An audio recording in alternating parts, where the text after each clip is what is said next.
जय जोहार जय छत्तीसगढ़ संगवारी हो। तो ये आज हमन आए हन एक ठो ऐसे जगह जेकर बारे में आप सब मन ह पहली से जानत हो। एक ठन बात तो सही है। गाना के एल्बम बने हे जेकर नाम है ए सगा बस्तरिया। तो चला एकर विस्तार में आप मला पूरा बताथन कि कौन जगह कैसे शूटिंग होए हे और ए जगह के नाम कैसे है, का है, एकर ऊंचाई कतना है, कैसने घूमे के लायक है कि नहीं। एला एक जगह बस्तर के एक अच्छा खासा घूमे के जगह बताया जाथे। तो चलो आप मला दिखाता इस जगह के बारे में। यहाँ तो बहुत बड़े बड़े पत्थर है, देख सकत हो। जगह में यही मन में हुआ शूटिंग ए सगा बस्तरिया गाना एल्बम के माध्यम से देख लूँ। अगर देखना चाहूँ ते मन हा तो देख सकत हो। आप मला पास में ले के नज़दीक से दिखाता हूँ कि जगह यही हरे। एला तामड़ा घुमर जलप्रपात के नाम से जाने जाते। एकर ऊंचाई है 100 फीट गहरा है। आप मला नीचे करके भी दिखाता हूँ जूम करके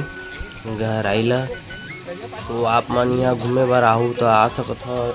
अरे इतना अच्छा जगह हरे कि आप मन के दिल खुश हो जी देख के, इतना अच्छा है।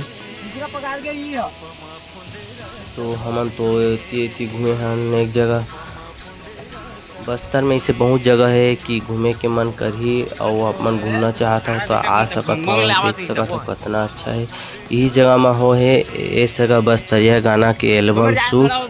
तो आप मन जरूर आवा बस्तर घूमे बर और इसने घूमे के मौका ला कभी मत छोड़ा, इतना अच्छा है। और इसने वीडियो देखे बर मोर चैनल सब्सक्राइब कर लो, वीडियो लाइक कर लो, एक तो प्यारे से